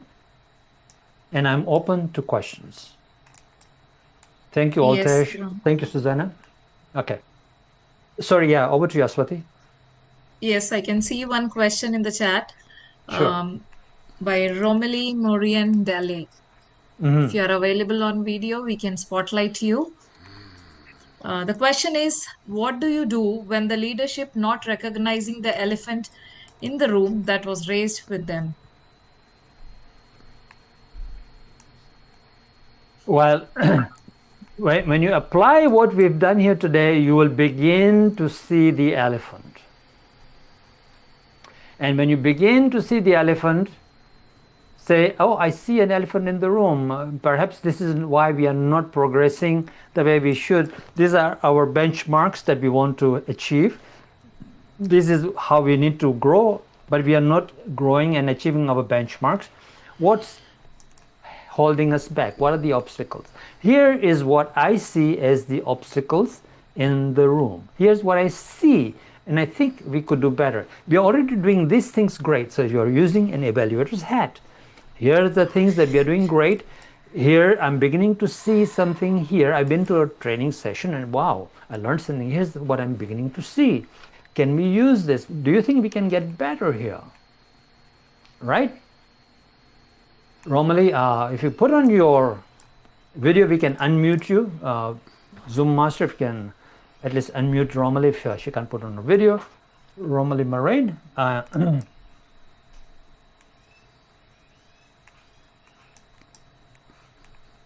Okay, anything else, Aswati? Yes, we have Altesh. I think he wants to ask a question. Sure. So you can speak. Yes. Go ahead. Thank you, Brahm, for that engaging presentation. If you can hang a second, Zoom Master, if you can spotlight Altesh next to me, that'll be great. Oh, there you go. Okay. Yes, thank you, Brahm, for that interesting presentation. Learned quite a lot. Now, using the analogy of converting a guest from being a guest to creating that connection, can you translate that situation in a work environment? For example, how would you then carry that employee who just joined an organization into creating a connection in a similar way? Sure. Oh, absolutely. So And I'm glad that you asked this question because I normally use that example as well. When a new employee joins the organization, right? In an organization that is a good organization that's looking after its employees, what do they tend to do? They don't leave the employee there in the cubicle and say, hey, the HR will come and fix your computer, or somebody will come from IT and give you the password, whatever. Good luck. Here's your work. They don't do that, right? A good organization, what do? Employee comes in, they meets with and whoever that person is supposed to meet the employee on the first day. It could be their manager, it could be the HR, whoever it is, right? And so the manager will then walk them through their team, introduce them to the people that they are supposed to be working with. They will not work for 1 day, 2 days, 3 days. They will not even do any work. They will get familiar with the team. Then they will get a buddy in the team. Here's your buddy. If you have any questions, please ask. He's our team member. He's been around for a while. He can answer most questions. If not, come to me, the manager will say, and the HR will say, please come and visit us anytime you have any questions. We're here to serve you, right? And so this is what I do. And then they're taken around, introduced to everyone. Maybe they're going to be taken out to lunch as well, if the budget allows, right, Altesh? And then, here's the coffee room, here's the kitchen room. Make yourself comfortable, make yourself coffee, if that's in the organization, okay? And so, somebody will be with you soon, and so on. And so they're taken step by step, right, through the process. I don't think in a good organization, anyone does start work on day one. They might start their computer, they might log in, that's about it, if at all. Maybe some organizations take 2 or 3 days before they even log in, right? A good organization. And so by day 3, they're beginning to sort of get familiar with what's in the system, how to get in the system, and so on. And there's that buddy, okay, let me show you a couple of things. You were hired for this, so here's our first meeting coming up, and this is what you need to prepare. Here are some reports to read, and so on. And bit by bit by bit. What do you think, Altesh? Thank you very much. Makes a lot of sense, actually. Yeah, great, awesome, perfect. So that is how we sort of enroll new people into an organization and make them feel welcome, and they will stick around. When they see such an environment, they're not going to leave quickly. Yeah, great.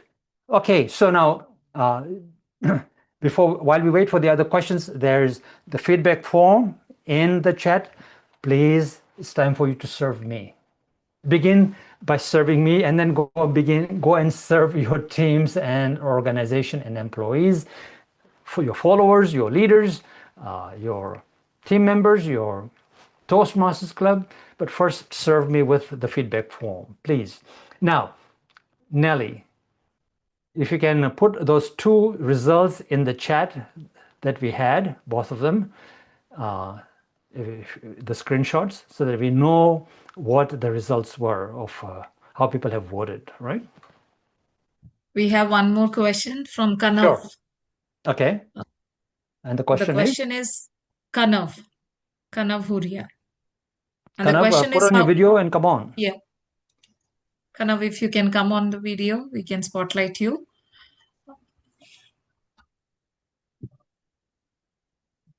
Okay, the question is how to know if you are going fast rather than improving.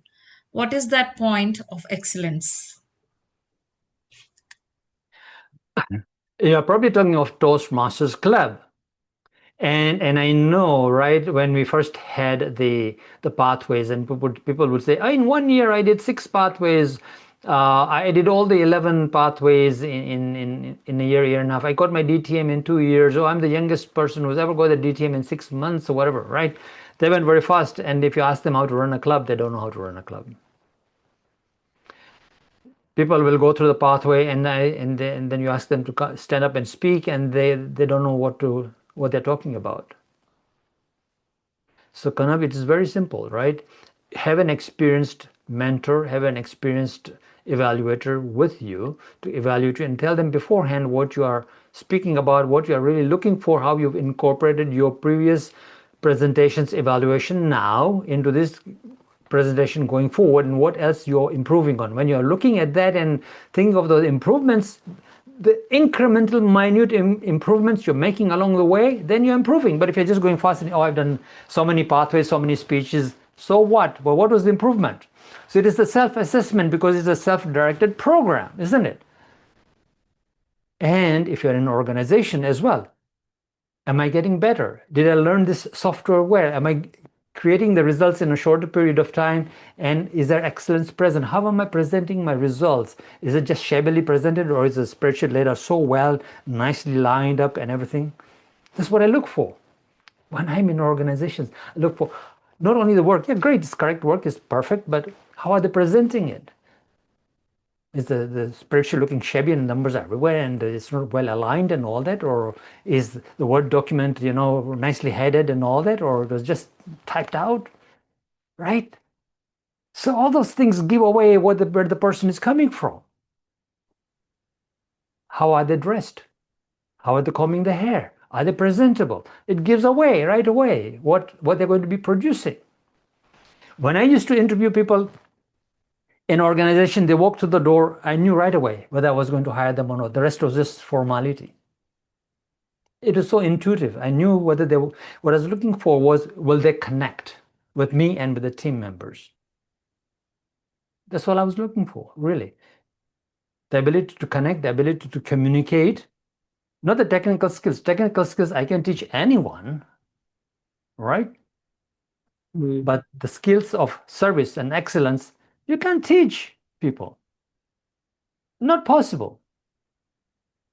And so, well, we teach here now, of course, but it's a slow process. And even though we spend 2 hours together, it'll take you a while to fully acclimatize to the new way of thinking, right? Now, in an organization where we don't have training and so on, if a person is walking into my room to be hired, that's what I'm looking for, because I don't have the budget to train you and send you off to training for 6 months while you learn how to connect. So, what do you think, Kanav? It answered the question, and everything we are doing matters. Everything matters, absolutely. So how fast you're going, how well you're presenting, matters. And so if you're doing only like one speech every 3 months, you're going too slow. If you're doing one speech every week and it's a different speech, you're going too fast. If you're pacing yourself and you're taking the feedback and incorporating it and talking to your evaluator, and you're saying, I want to learn, this is what I'm learning, then you're progressing. I suggest, do the same speech 3 or 4 times, that one speech, so that you're not reinventing the wheel, and get the hang of those basic foundational skills of posing, eye contact, delivery, so that you're really focusing on the content first and understanding how the content flows. Then you can choose a different presentation. And nobody's going to say no if you do that. If the club understands that there are no rules and that this is what people are doing to practice well, they'll allow you to do that. People don't say, oh, you've done this speech already, why are you doing it again in a different project? They shouldn't be doing that. I encourage people to do the same speech in 3 or 4 different projects. See what I mean? Because you're learning so many different skills from just one speech.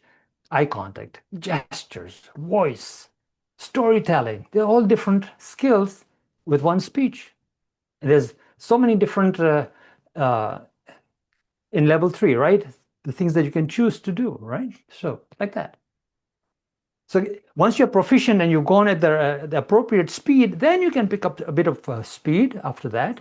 But before that, don't, until you become proficient at the delivery and the content. All right, Kanav, thank you. And if there's more questions, of course, I'm open to it. Thank you. So let's look at the poll in the chat. So, Madam Zoom Master, what does the poll say that you put in the chat? What were the people inclined to do in poll number 1? What was the biggest answer, and what's in poll 2? I can see poll 2, of course, everyone said I will do all the 3, incorporate all the 3, right? But what was in poll 1? Over to you, Nelly. Okay, for poll 1, when you're under pressure as a leader, which pull is the strongest? The leading is the second and third choice, Mm-hmm. getting it done fast, taking the shortcut, and keeping control or avoiding the hard conversation. Yeah.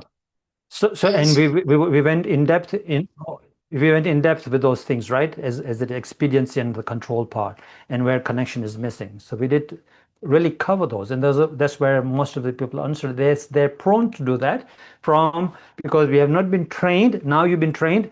This is not included in the officers training at the district level, of course, because I mean Toastmasters they can do so much for you. So here it is, right? Now you know how to create a thriving, flourishing club.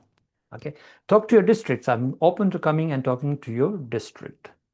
Did you guys all fill in the feedback form? Had any more questions, Aswati?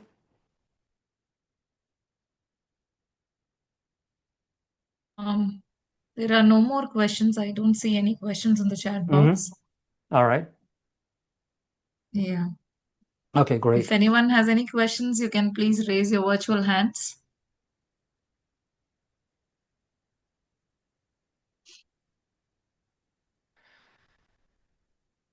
Okay. So with that, ladies and gentlemen, with that, we come to the end of this presentation. In summary, intentional leadership, leading beyond survival, is all about flourishing. And any organization can flourish with these three things, right? When you stop chasing the status disguised as titles, trophies, recognition, what's in it for me to serving, and how can I improve and give a great service, and how can I improve my community, how can I improve others, and of course, me too at the same time, I'm growing, right? And then putting in excellence without taking shortcuts, without the expediency. Excellence takes time. Am I embodying excellence? Am I preparing myself to deliver that presentation? Am I preparing myself to do the role that I'm supposed to be doing in my organization or in Toastmasters, right? And will I continue to control the hierarchy, or will I begin to connect with other human beings? Genuine connection with other human beings. The other day, I went into my district. They had a get-together. They were giving out trophies. My club wins the trophy every year. So I walked into the room, and the people came and meet me. So you're just a normal human being. Of course, I said I'm a normal human being. Who do you think I am? They thought like because we win the trophy every year, and I take away the trophy every year, I must be something God knows what. Of course, I'm just a normal human being. They said, you're just normal. Yeah, of course. What do you think? I mean, the people begin to have that perception, right, of you. You come to meet me at the coffee store, I'm just a normal human being, really. And we can connect at a human level. Okay, so this is it, ladies and gentlemen. So the three things: serve, excellence, and connect. And that is the end of this presentation. Thank you very much. Over to you, Aswati. Thank you so much, Brahm, once again for such a wonderful, insightful session, for teaching us how to excel by creating connections. So I can see a lot of members, they are pouring their comments in the chat box. People are saying it is enlightening presentation, great mind shift to being a better leader in service, connection, and excellence to my club, area, division, and district. Lot of wishes. Thank you. Thank you everyone for joining.